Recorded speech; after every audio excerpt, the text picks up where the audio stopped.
Good afternoon, everyone. Welcome to today's webinar for Witchford Active Travel Crossing project on Wednesday, the 26th of February 2025.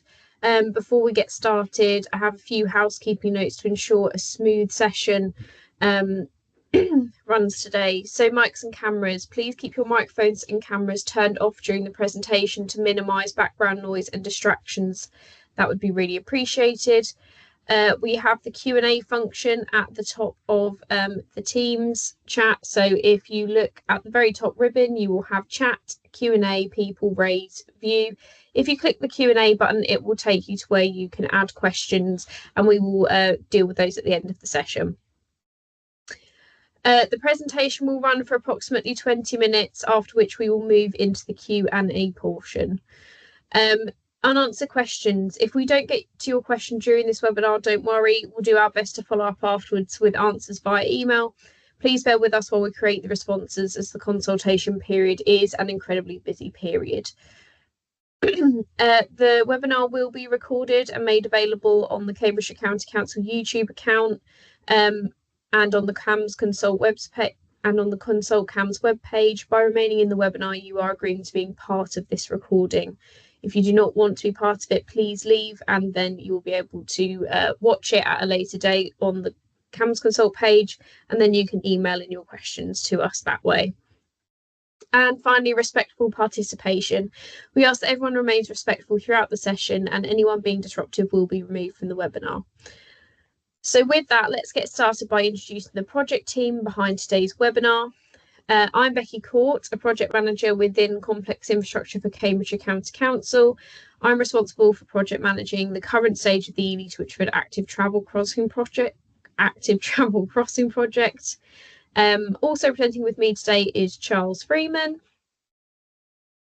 Yep. Good afternoon, everybody. I'm Charles Freeman, the project manager from Jacobs, supporting Becky with the development of the outline business case.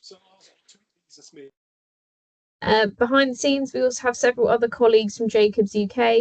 Sharon Francis is our business case lead and will be supporting us in answering technical questions in this webinar. We also have Gareth and Lavinia from the Stakeholder Engagement and Communications team, who will be supporting us with the facilitation of the Q&A today. So if we could have the slide deck up if it's ready, Charles.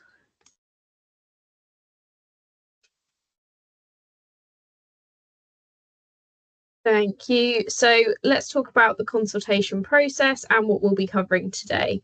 So we'll be talking about the need for intervention and outline why the consultation is happening and the key issues that need to be addressed. We will be highlighting some of the main challenges that have led us to explore potential solutions. We'll then discuss the goals of this project and what we hope to achieve through this process in objectives. Next, in options, we'll go over the different options available to address these challenges and meet the objectives of the project.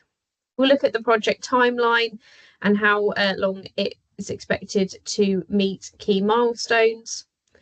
Then we'll look at discounted options, why they were considered, and then why they were not pursued. We'll then look at how decisions will be made, who is involved, and what factors will be considered. After that, we'll talk you through what happens next and how you can stay involved, and then have your say. We want to hear from you, so there will be an opportunity for you to share your thoughts and feedback, and we will detail how to do that. Finally, we'll open the floor to any questions you may have. So feel free to use the Q&A function throughout the session. You don't need to wait until the session is over to start populating it. Please feel free to use it as and when questions come into your head, and then we will get round to them at the end. I will just pop in there now, so it can hopefully pop up and show to everybody where you need to go. So I'm just going to put a quick hello, and then it should take you to where you need to go. Okay, so with that in mind, let's dive into the first point, the consultation itself and why intervention is needed. So the public consultation was opened on the 22nd of January and will close at 11:59 p.m. on Wednesday, the 5th of March. We are consulting on 3 proposed crossing options over the A10 near the BP roundabout between Ely and Witchford. These include 2 overbridge options and 1 signalised crossing option, which we will discuss in more detail in a minute.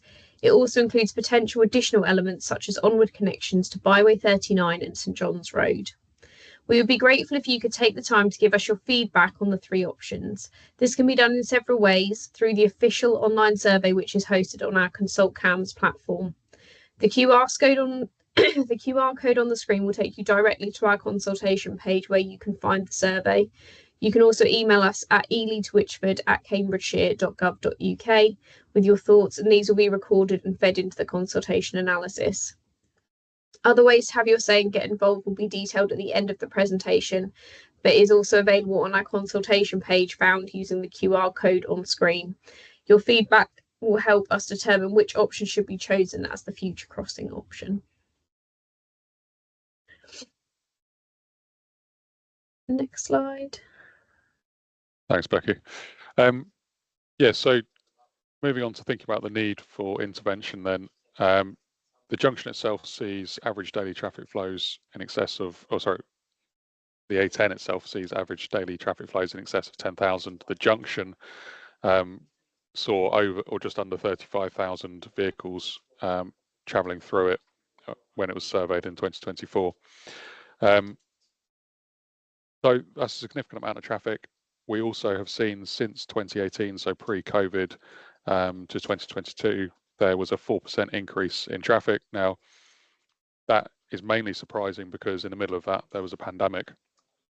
And where most places, by the time we get to 2022, 2023, are seeing traffic levels recover to pre-pandemic levels, we've actually seen an increase here. So, yeah, significant amount of traffic travelling through the junction. In the morning peak, across all arms, there's around 3,800 vehicles travelling through, and in the evening peak, it's around 3,500. At the moment, there's around about 230 people trying to cross the A10, recorded again earlier in the year. Approximately 50 pedestrians and 130 cyclists were recorded in September of this year, with a further with some of those cyclists on the carriageway itself at the moment, rather than using the shared path. In terms of collisions, there's quite a low record in terms of number of collisions. We do understand and have experienced ourselves that doesn't feel particularly safe. There has been a number of near misses. To date, or since 2019, there have been 10 personal injury collisions recorded in and around the junction. 2 of those collisions were on the northbound exit or merge, but none of them were recorded involving a pedestrian, and the only one recorded involving a cyclist was actually away from the junction itself. So we don't have any recorded collisions on the A10 at that crossing location as it stands. The A10 and crossing it at that location sits on what we call a local walking and cycling infrastructure plan route. So these are key routes in and through Ely that have been identified as part of a Department for the Transport initiative to identify key walking and cycling corridors. So that adds weight to why we should intervene at this location. We've got growth in and around Ely and Witchford that's expected to increase traffic flows by 12%, or around 12% by 2045, so further adding to the number of people trying to travel through the junction. That's as a result of around 3,000 homes planned to the north of Ely and 116 in Witchford. It is unlikely to impact the active travel demand at this location that much, because that growth is planned quite far away from the junction, but it will have a small impact. And then finally, if we have a control crossing at that location, we would be expecting to see an increase of walking trips of around 28% and an increase of cycling trips of around 11%. So some of the challenges that we face, we have got ecological and environmental constraints either side of the junction, particularly on the eastern side, where we've got quite dense vegetation, the tree line, and as a result of that, habitats either side of the road. And we need to be mindful of the fact that particularly the bridge options will require planning and therefore will incur biodiversity net gain requirements. So along with the fact that any vegetation we take out potentially impacts people's views, particularly the residents on the eastern side, and so there'll be a need to screen that and replace habitats and improve the biodiversity in the area as part of the planning conditions. We've also got varying topography either side of the junction. It's kind of well, hopefully you can kind of tell from the top left picture, the road. If you're looking at the road and look at the BP sign, you can see that the BP sign is probably a good metre or so down from the road. We've got a ditch in here as well, and then on the eastern side, this is the drainage basin, but you've got various sort of undulating areas on the eastern side. So there is a topographical challenge as well with anything we implement. The drainage attenuation pond I've just mentioned, that's part of a residential surface water management system. And again, if we were to impact on that or that area, we'd have to look at how that needs to be changed or adjusted. And then finally, in and around the area of the junction, we've got a high surface water flood risk, particularly on that southeastern corner where this drainage basin is located. I think back to you, Becky. Yeah, so the objectives of the project are pretty self-explanatory. So it's looking to promote sustainable economic growth by allowing people to walk, wheel and cycle more easily between Ely and Witchford. This will provide better accessibility to jobs, health services, and it will boost the local economy, and it reduces the reliance on a car to access these elements. Another objective is to support traffic movement, so the intervention should have minimal impact on traffic journey time reliability through the BP roundabout. It has to be a sustainable solution and contribute towards net zero targets, and be constructed using green practices, which will minimise environmental impacts and support sustainability, and that will be looked at through the duration of the development of the project. We want to improve road safety and perception of road safety for people walking, wheeling and cycling, and that includes vulnerable users, older people and those with disabilities, to ensure this is a fully accessible and inclusive intervention. And then enhance connectivity.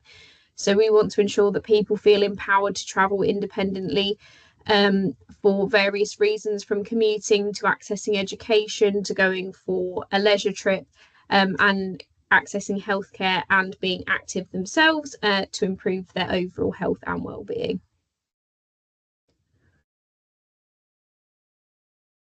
Thanks, Becky. So in terms of the option development process, at the moment the project's funded by the Cambridgeshire and Peterborough Combined Authority, and as part of that we have to follow a DFT process called the Transport Appraisal process, which effectively involves going through a series of steps to determine that whatever we are going to implement offers a good value for money. And that starts with the identification of a long list of options. That was done earlier in 2023, or sorry, following the identification of the problems and establishing the need for intervention, and the objectives of the project, we then identify a long list of options. That was done earlier in 2023. A high level assessment of those options, so looking at potential traffic impacts, looking at environmental impacts, construction or ability to construct, potential use. That's all taken into consideration at a kind of qualitative level, and assessed and sifted to get down to a sort of shorter list of options. Those are looked at from a design perspective to understand how feasible they are, and then further assessed to produce or to get to a strategic outline case, and that effectively sets out establishes there is a need for intervention, and we have a feasible solution. Since that strategic outline case was produced, and much of the work that we've been doing has been around further design and further assessment to get down to these revised options for consultation. So that's where we are in the process, and I'll come on to later about what the next steps are after this. So moving on to the different options then, we've got three options. We've got 2 overbridges and a signalised crossing.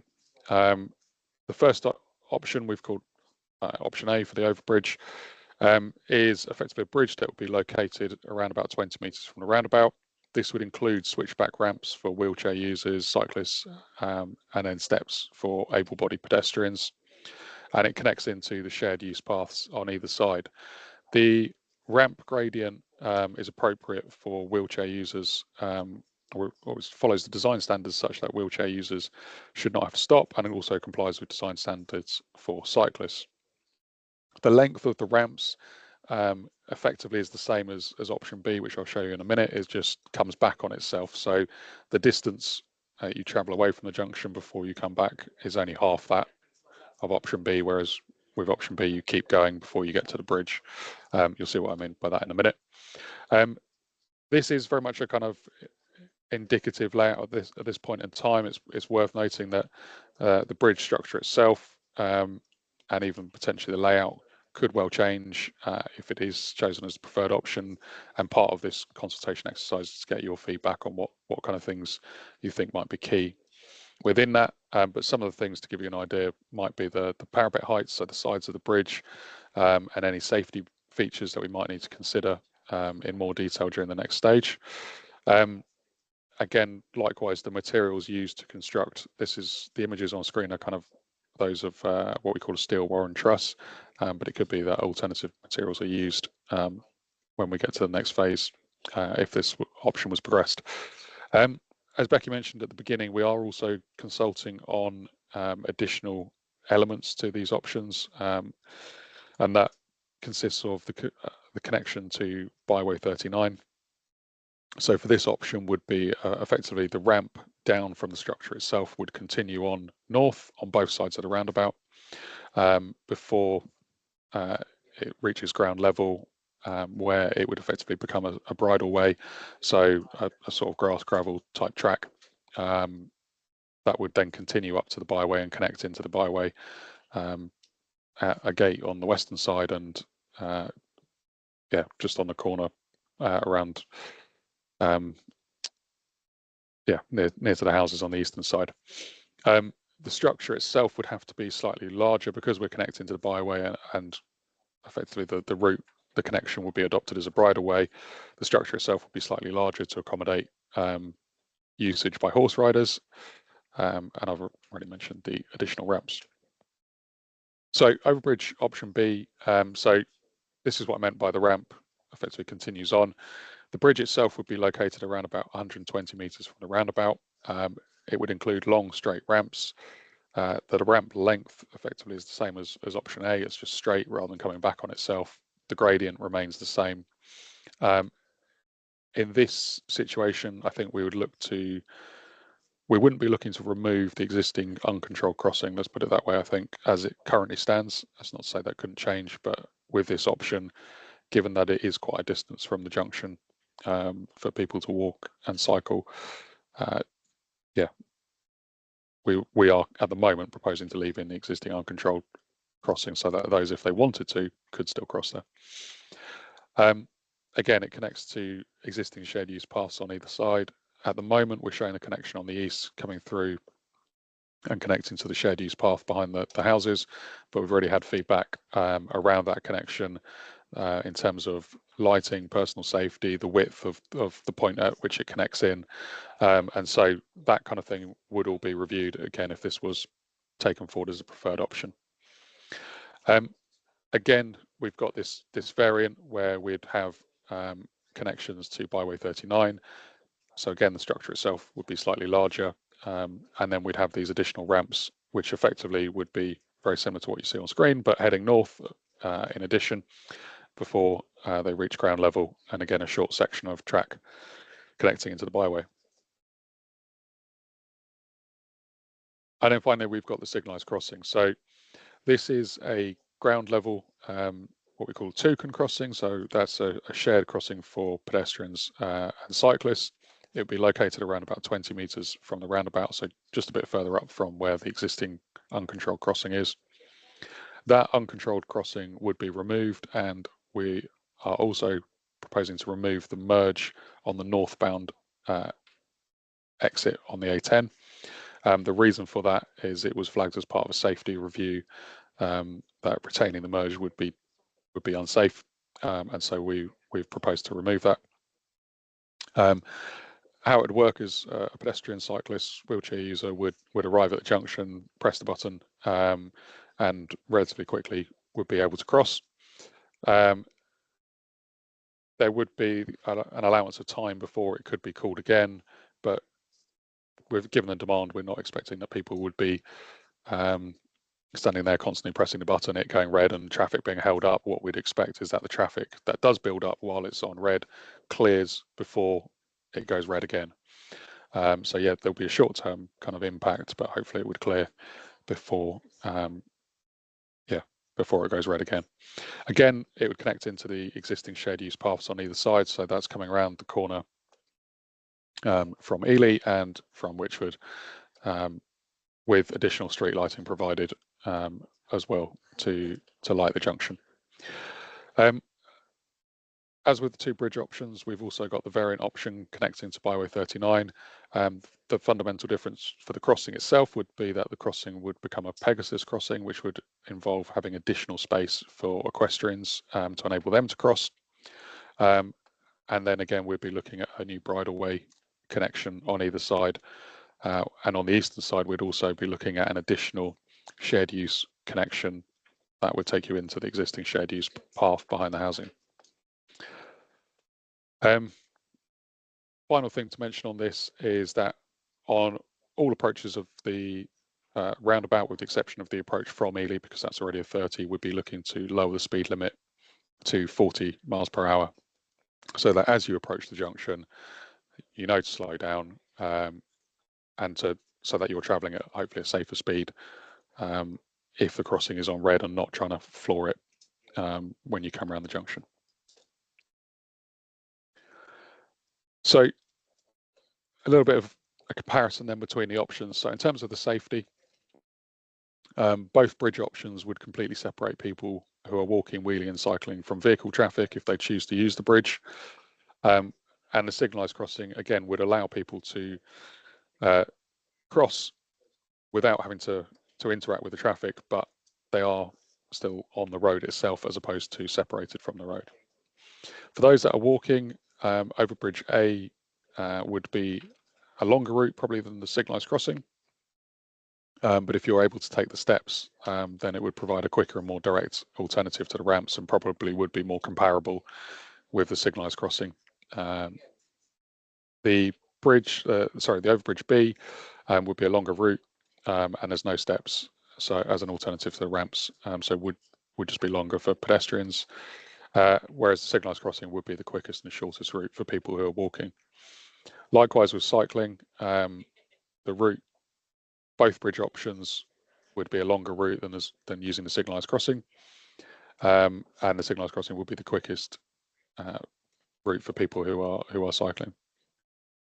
In terms of the impact on traffic, neither bridge option would be expected to have an impact on traffic, whereas the signalised crossing, as I was just talking through there a moment ago, would have a slight impact because of the signals being called when pedestrians and cyclists come to cross. At the time of producing this presentation and going through the first webinar, the costs of the two bridge options, it was thought that the option A would be the highest, and option B would be sort of quite high, but maybe a fraction less. Now that we've got detailed estimates, both options are comparable in cost. So both higher cost, higher cost than the signalised crossing, but both bridge options are comparable. In terms of construction, the bridge would likely require a longer construction period. We've said approximately 6 to 9 months. That would include time to fabricate the structure, probably off-site. So on-site construction is more likely to be, I think, probably 4 to 6 months. So lower amount of time on site than stated there, because you've got to allow time to fabricate the bridge in advance. And it would have greater environmental impacts during construction because of the materials, level of equipment and machinery used to construct. The signalised crossing would be a shorter construction period, probably around about 3 months. In theory, it should have lower environmental impacts, again, because of materials and equipment required, but potentially more disruptive in terms of traffic management and so forth than the bridge options. In terms of the planning and land requirements, both bridge options would require planning permission and land purchase, whereas the signalised crossing would not require land or planning permission because it can be delivered within the highway boundary under permitted development. If the variant, so the connection to the byway, was to proceed, then that would also require land purchase. From an environmental perspective, none of the options are expected to have a notable impact on air quality. Carbon emissions, as I mentioned, mainly because of the materials used, the bridge options would be expected to have a sort of moderate to major impact, whereas the signalised crossing would be more of a minor impact. From an ecology perspective, although both bridge options would be expected to have quite a significant impact due to the removal of trees and shrubs, as I mentioned earlier, that would all have to be replaced as part of the planning application process, and the need to achieve at least 10% biodiversity net gain. That's the legislative requirement, but I know Cambridgeshire tends to strive for 20%. So in reality, you would look to actually improve the ecology in the area with the bridge options, whereas with the signalised crossing, there would just be a minor negative impact with a small amount of trees and shrubs removed to accommodate it. From a landscape impact, again, the bridge would be expected to kind of have a moderate negative impact due to kind of changes in visual appearance of the area. But again, we'd have a requirement as part of the planning to undertake a visual impact assessment and mitigate that impact through screening the bridge as much as possible. Signalised crossing more minor. From a noise perspective, neither of the bridges is expected to have a notable impact, but the signalised crossing is expected to change kind of how traffic flows through the junction, and as a result, increase noise levels fractionally. And then both bridge options are expected to have a sort of minor impact on drainage, whereas the signalised crossing is not.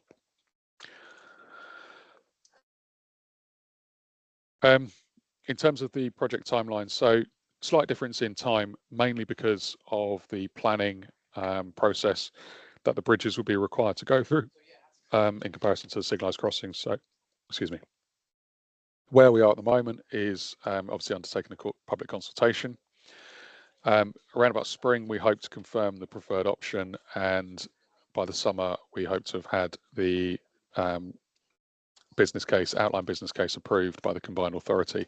Assuming that all goes through and we can move swiftly on to detailed design and the full business case and procurement of a designer and then ultimately a contractor to deliver, we'll be looking at construction starting around about the end of 2027 and finishing in early 2028. With the bridge options, that's just extended almost by a year for the fact that you've got to go through a much greater level of detail and process to submit your planning application, and then you've got a 16-week minimum planning decision process, which hopefully wouldn't be elongated, but could be. If that all goes relatively smoothly, then construction of the bridge would be likely to start towards the end of 2028, completing in early 2029.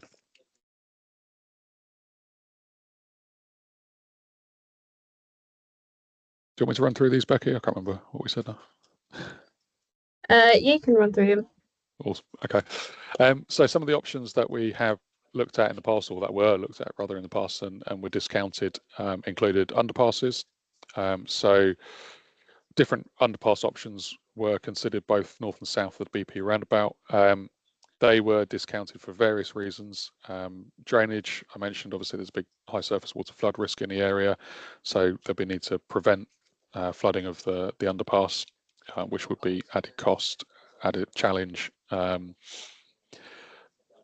ongoing maintenance costs as well. There's potentially an impact on existing utilities. So on the western side, you've got sewer, you've also got a gas main running through there, going under the junction to the extent that you would need to for an underpass would be very likely to mean diverting at extremely high cost those utilities. Because it's an underpass, it's also likely to be more complex to construct, and as a result, higher costs. We've also got concerns around personal safety, because you would want the underpass to be open, which would be challenging within the environment because you're constrained both sides of the junction. So if you can't achieve that kind of openness and natural light, then it becomes quite a dark, enclosed space, and there's a lot of personal safety concerns with that. There were also other signalised crossing options considered. These were at alternative locations, and again were discounted for various reasons, including being less direct, less attractive in terms of their location, higher cost, and they weren't in the assessment framework that I mentioned was used earlier to sift the long list, didn't score as well as proposed signalised crossing option. There are also a couple of other overbridge options that were looked at various locations along the A10, but again they were discounted because they were further from the roundabout than the two options we've got, therefore provided a less direct route for the majority of kind of walking and cycling routes, or they required additional infrastructure improvements to create routes to access them, so up towards the byway, for example.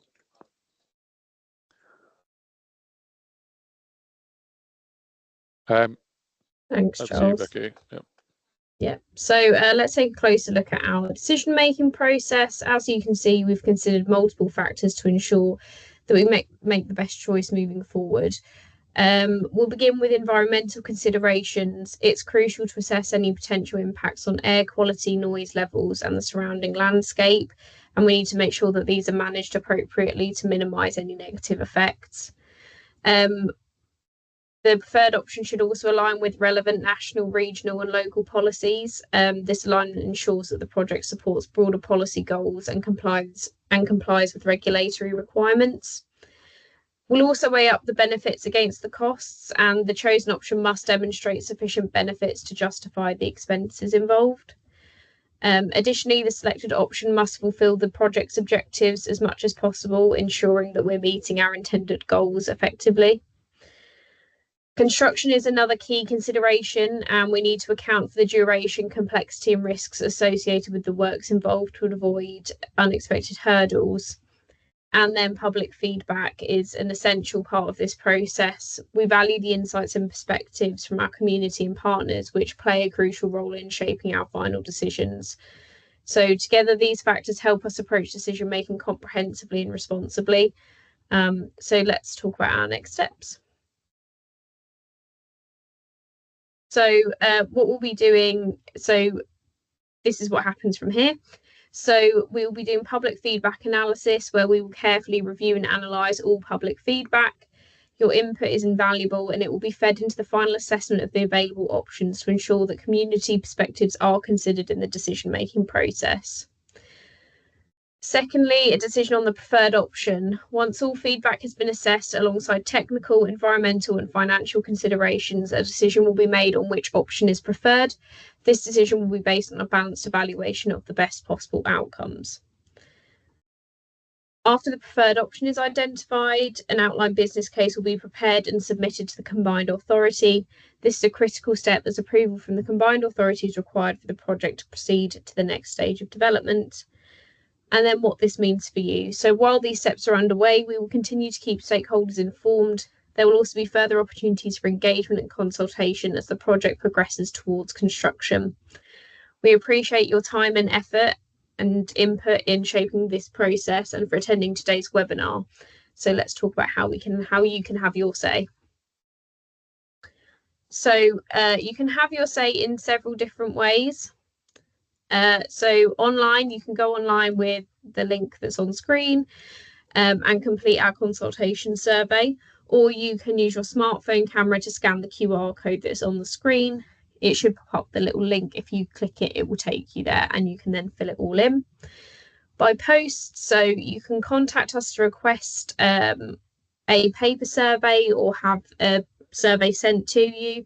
And then you can email it back to us, or you can post it back to us at ALC2604 at Newshire Hall, or you can scan it back to us. You can also pick up a paper survey at one of our in-person events, which the last one is tomorrow at Ely City Library. And you can either leave it with them and we will collect it, or you can send it back to us via post. Or you can contact us by email with general feedback, with questions, with requests to editowitchford@cambridgeshire.gov.uk.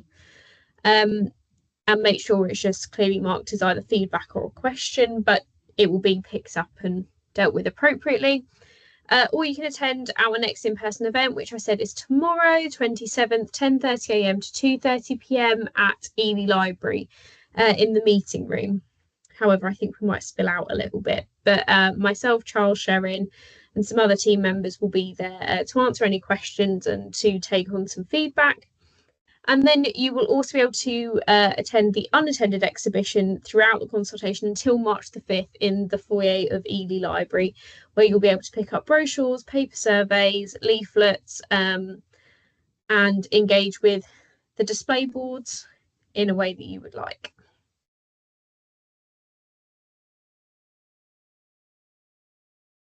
So now we have time to answer any questions that people have. If people could put them in the Q&A chat, again, that would be preferable just for now. And then if we have time, we can open it up to hands up. The Q&A, just again at the top, if you look at the top of your Microsoft Teams, you should see a live thing in red. Follow that along to your right, and then you'll see pop out, chat, and then Q&A. Just click the Q&A and write in where it says start a discussion if you have a question. Gareth, did you want to do questions for us? I can indeed. Thank you, Becky, and good afternoon, everyone. So yeah, as Becky says, if you would like to ask any questions, if you can pop them, write them down via the Q&A function, and then we'll go through those. We've got a couple in there at the moment. So the first one is from John, and he's just queried that he is aware of a couple of collisions involving cyclists on the in the vicinity of the BP roundabout, essentially, but neither of those seem to be recorded in the official statistics. I don't know whether that's something obviously we can take away, Charles, Becky, and have a look into.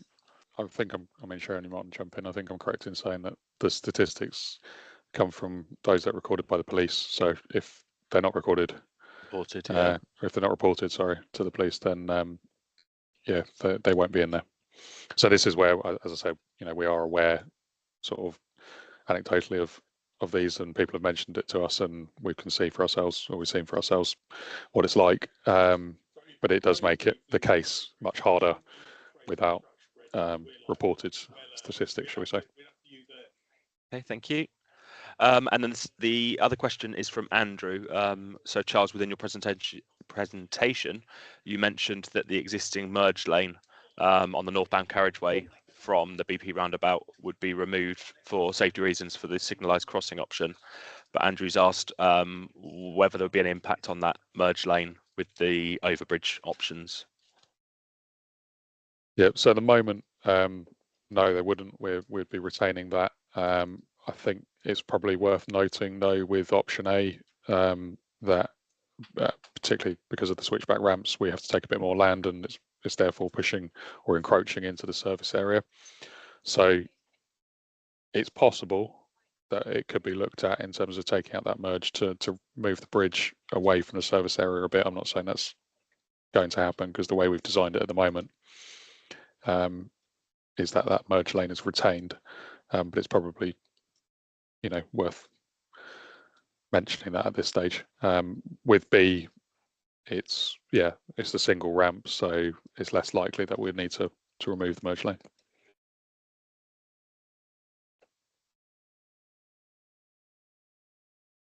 Thank you, Charles.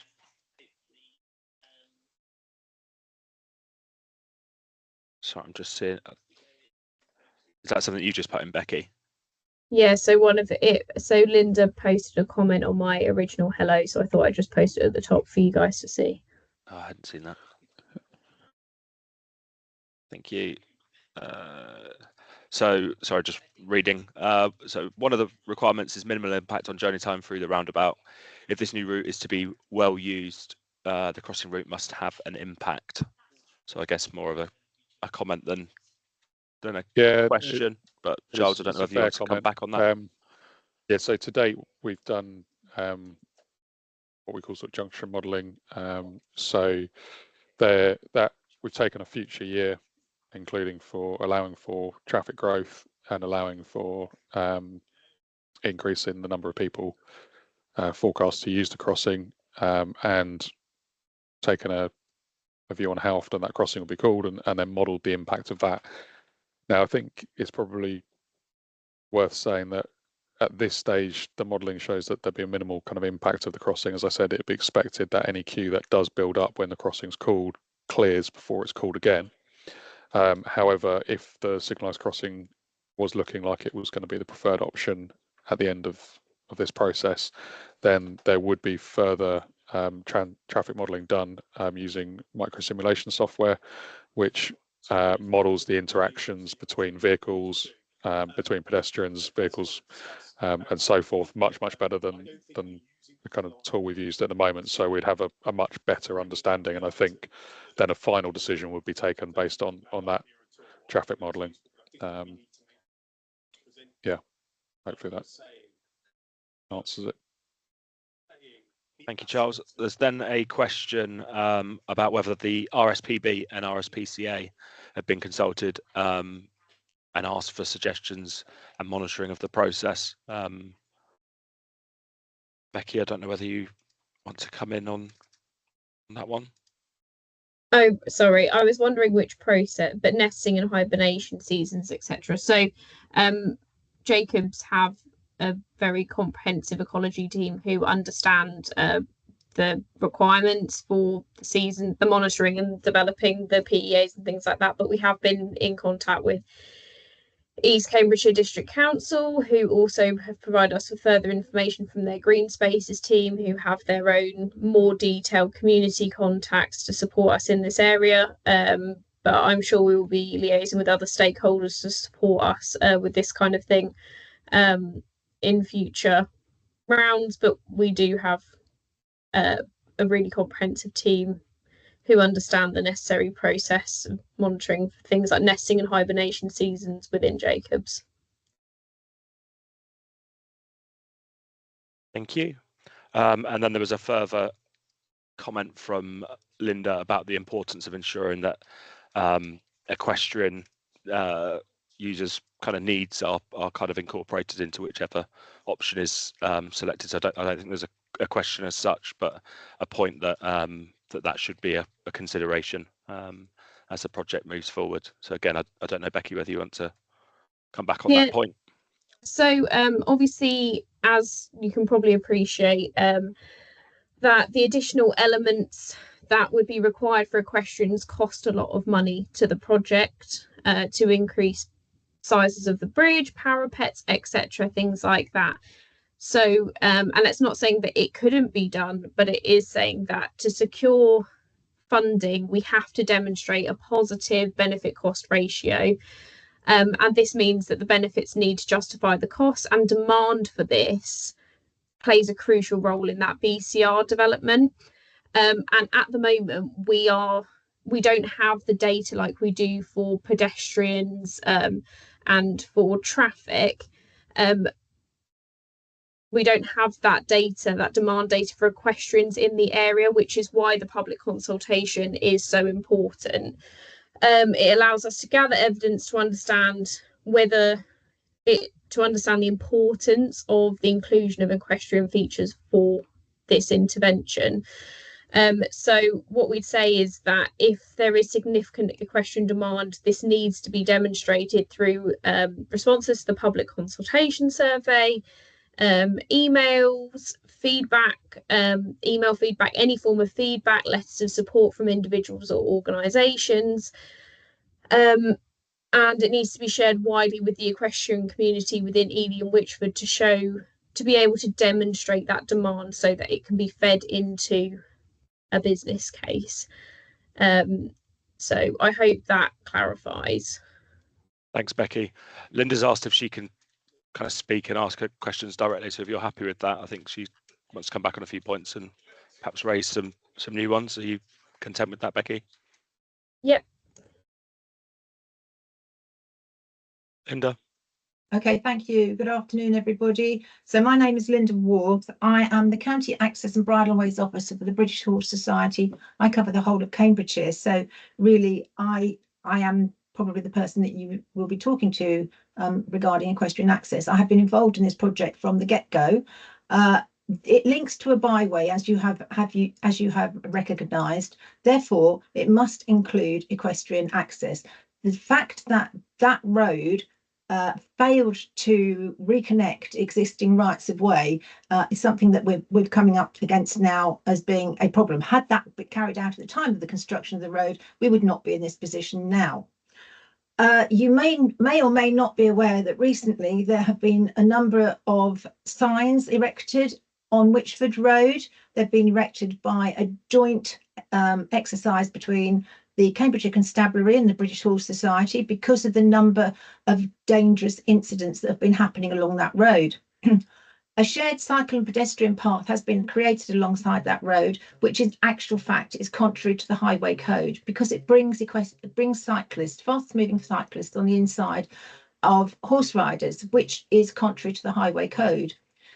Therefore, equestrians have no safe access along this road, no safe way to cross this road, so they must be included in this project without doubt. The fact that you don't see or don't have record of many equestrians along there is because they simply don't want to die on the roads.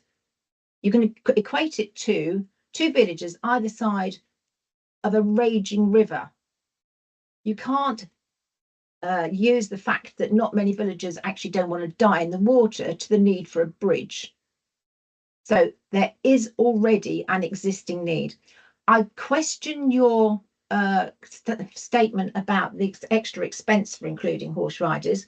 There are significant requirements under LTN 120 now for the provisions for cyclists.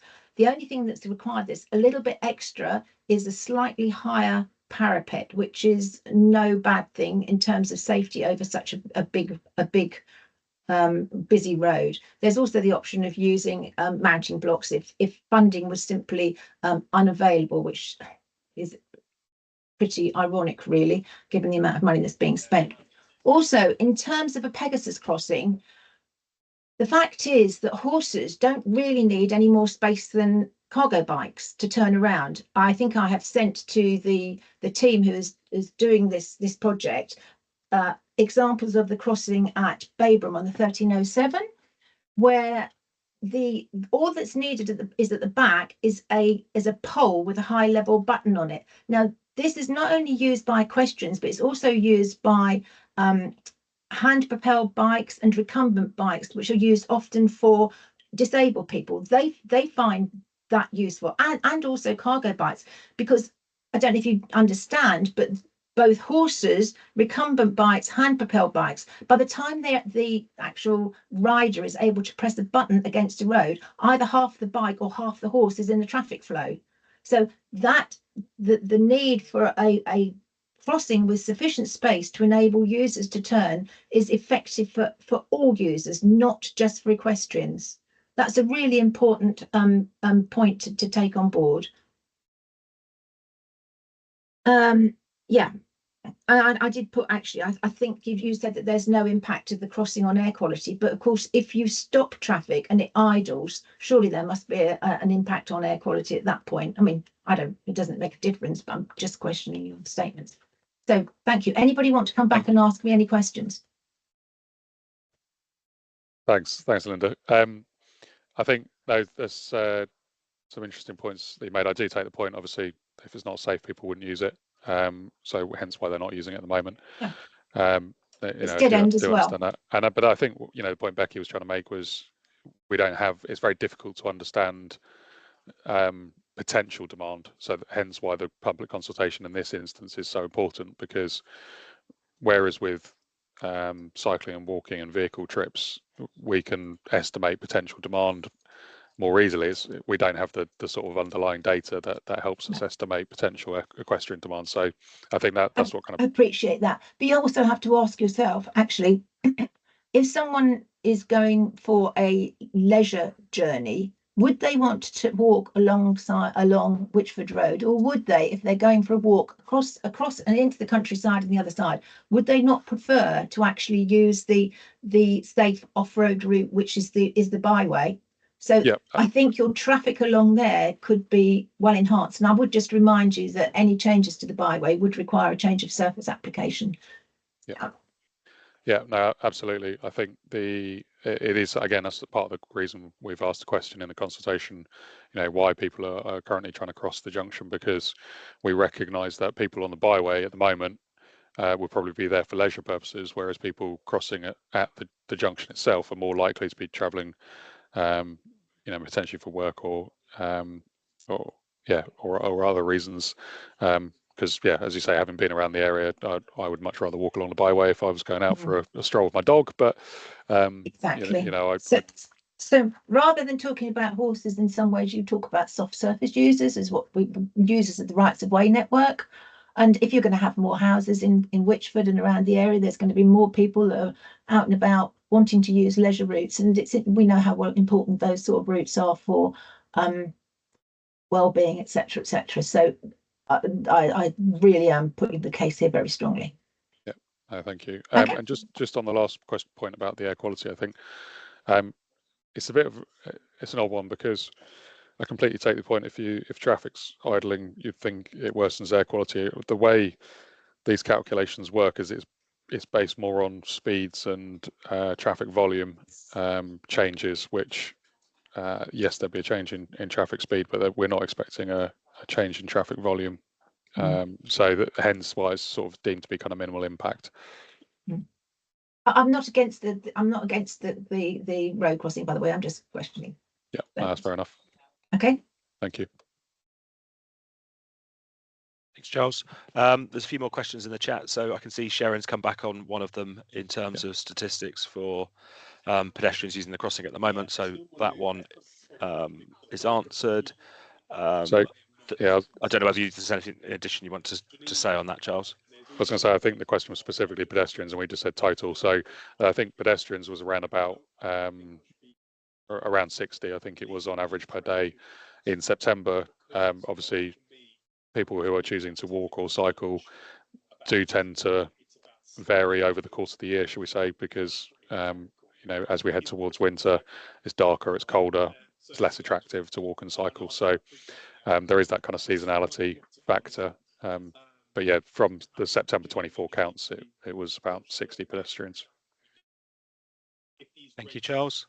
There was also a question from Andrew about the impact on time, journey time for cyclists to cross the junction, and the importance of that when catching a train. I don't know, Charles, Sharon, whether you want to come in and I know you touched upon it during the presentation in terms of kind of journey time impacts for the different options. I don't know if there's anything you wanted to add. I think we'll have to come back to it. I don't have the exact figure in terms of how long it would take to cross the bridges in particular. The one thing we are looking to do is just sort of collect some data on average wait times at the junction, so that we can say, well, actually at the moment you're waiting, I don't know, 2 minutes till it's safe to cross. So yes, you might have to go further on your bike, but it might be that actually the net time difference is very little. But until we've collected that data, and in terms of the distance and time, I'd have to come back to you on that. And then I think the final question that's unanswered in the chat at the moment was around kind of land ownership and things. I think in relation to, I assume the overbridge options and how the options might affect maintenance and future planning in Ely. So again, Charles, I don't know whether there's anything you can say on that. At the moment, our working assumption is that any land required for the scheme would be purchased and then would ultimately move into the ownership of Cambridgeshire County Council. So that would include any sections we create up to the byway. The bridge options and the signalised crossing would be Cambridgeshire County Council assets, so would then become part of their ongoing maintenance regime.